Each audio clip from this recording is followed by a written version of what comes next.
ప్రజల్లారా, కొన్ని వందల వేల సంవత్సరాల నుంచి మన హిందూయిజం అనేది ఉంది.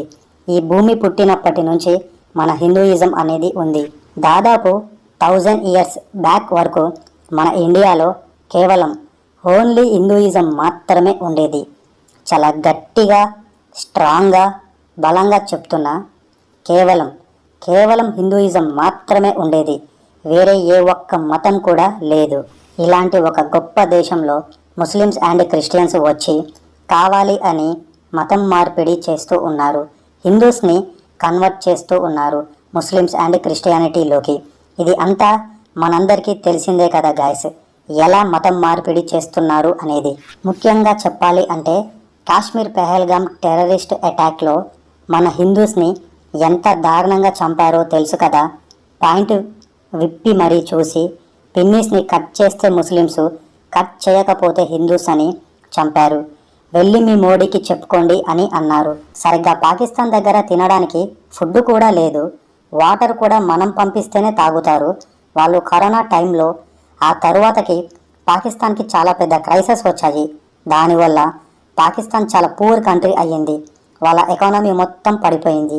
చాలా అంటే చాలా అప్పులు అయ్యాయి పాకిస్తాన్కి. ఇలాంటి ఒక దరిద్రమైన పొజిషన్లో అన్నీ మూసుకొని సైలెంట్గా కూర్చోవాలి. కానీ వీళ్ళు మాత్రం మన ఇండియాకి వచ్చి మన వాళ్ళని చంపారు. తర్వాతకి ఏమైంది? ఇండియా పాకిస్తాన్కి 4th టైం వార్ అవ్వడానికి కారణమయ్యారు. ఇండియా పాకిస్తాన్ వార్ అయ్యింది. ఫైనల్గా వార్ కంప్లీట్ అయినాక చూస్తే ఇండియానే గెలిచింది. ఇప్పటికీ ఇండియా పాకిస్తాన్కి 4 టైమ్స్ వార్ అయ్యింది.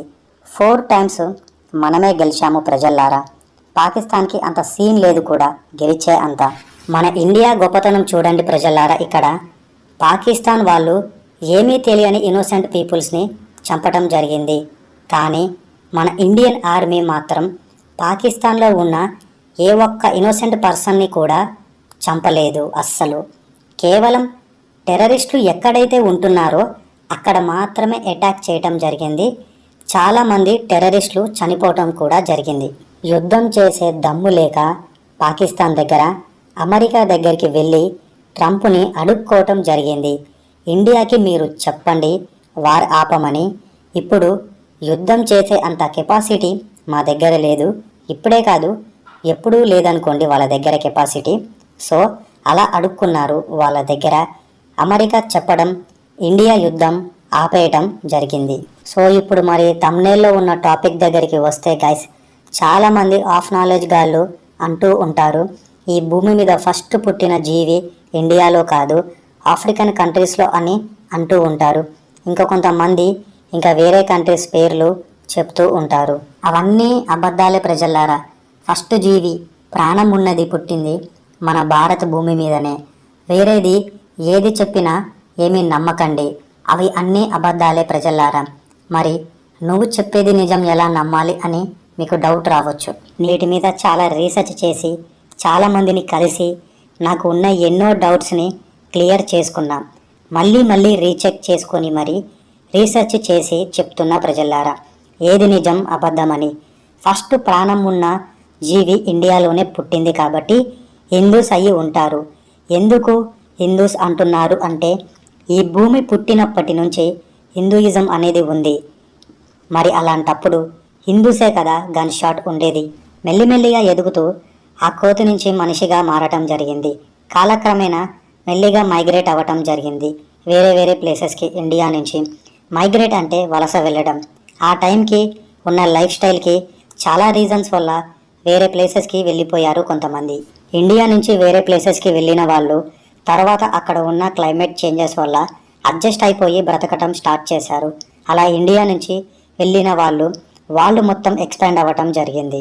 అలా ఎక్స్పాండ్ అయిన మనుషులు మెల్లిగా పాపులేషన్ పెరగడం స్టార్ట్ అయ్యింది. కొత్త కల్చర్స్ పుట్టుక వచ్చాయి. ఇంకా ఎన్నో కల్చర్స్ అంతరించిపోయాయి కూడా. ముఖ్యంగా సివిలైజేషన్ అంటే నాగరికత మొదలైంది మన ఇండియాలోనే. నాగరికత అంటే ఏంటి? మనిషికి కావాల్సిన ఫుడ్ ఎలా పండించాలి, ఎలా బ్రతకాలి అనేది మనమే ఈ ప్రపంచానికి చెప్పాము. వ్యవసాయం చేయాలి అంటే వాటర్ కావాలి. ఇప్పుడంటే వాటర్ ఎక్కడి నుంచైనా మోటార్స్ అండ్ పైప్స్ ద్వారా మన దగ్గరికి వస్తూ ఉన్నాయి. కానీ అప్పట్లో అలా ఉండేది కాదు కదా. సో అందుకే నదులు రివర్స్ ఎక్కడ ఉంటే వాటి పక్కనే వ్యవసాయం చేసేవాళ్ళు. తాగడానికి నీళ్లు కూడా కావాలి కాబట్టి నదులు పక్కనే ఎన్నో నగరాలు పుట్టాయి. నదులు మన దగ్గర ఉండేవి కాబట్టి సివిలైజేషన్ నాగరికత మన దగ్గరనే స్టార్ట్ అయ్యింది. అలా నదుల పక్కనే వ్యవసాయం చేయడం, ఎన్నో నగరాలు పుట్టుకరావడం జరిగింది. ఇండియా నుంచి ఎంతోమంది వేరే కంట్రీస్కి మైగ్రేట్ అవ్వటం వల్ల మన దగ్గర నేర్చుకున్న వాళ్ళు అక్కడికి వెళ్ళాక కూడా అక్కడ ఉన్న నదుల పక్కన వ్యవసాయం స్టార్ట్ చేశారు.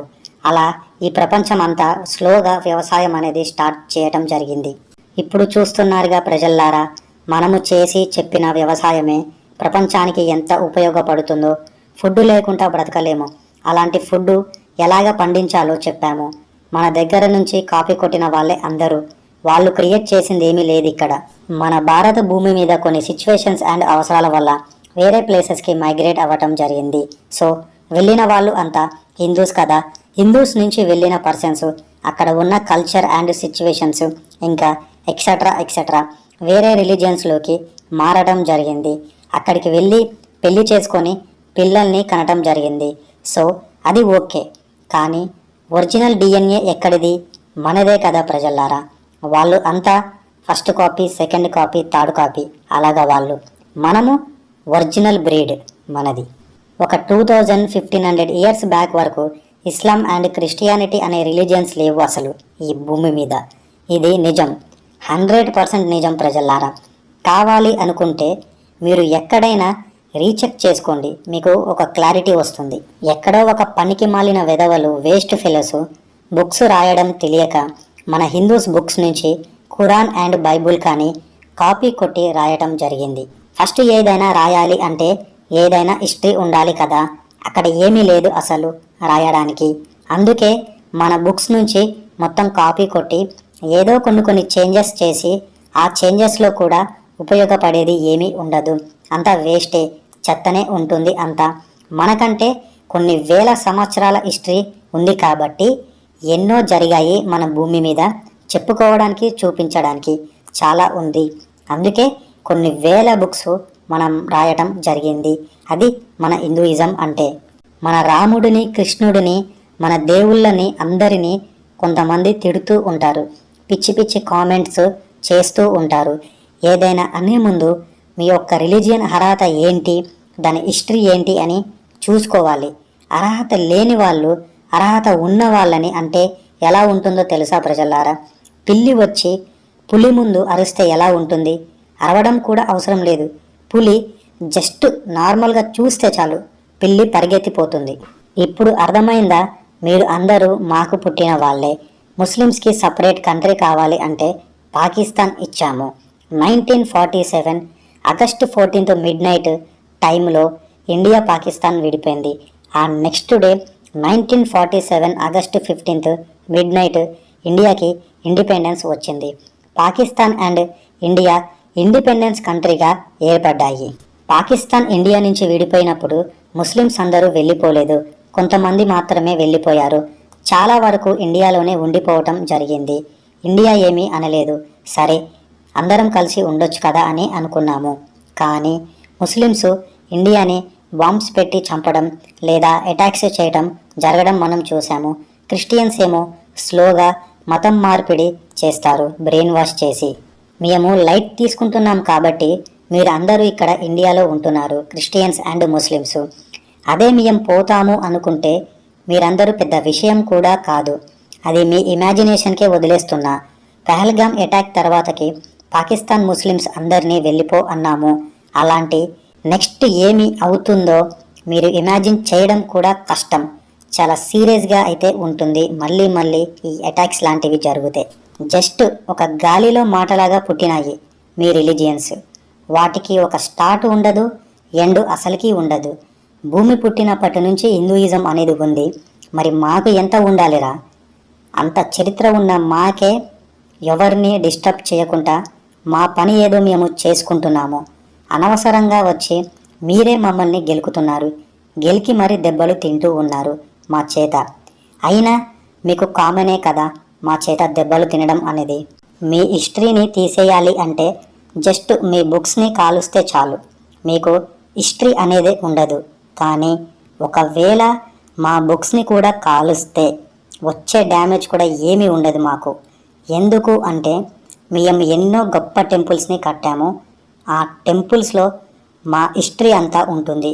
సో మీరు ఆ టెంపుల్స్ని బొచ్చు కూడా పీకలేరు.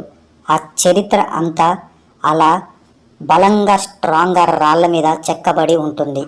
ఓకేనా? సో ప్రజల్లారా, నేను చెప్పాల్సింది చాలా ఉంది. ఇంకా నెక్స్ట్ ఫ్యూచర్లో చేసే వీడియోస్లో చెప్తూ ఉంటాను. నా ఛానల్కి సబ్స్క్రైబ్ చేయండి. నచ్చితే లైక్ చేయండి. మీరు ఏమైనా చెప్పాలి అనిపిస్తే కామెంట్ చేయండి. నా వీడియోస్ని మీ ఫ్రెండ్స్ అండ్ ఫ్యామిలీ మెంబర్స్కి షేర్ చేయండి. Thank you.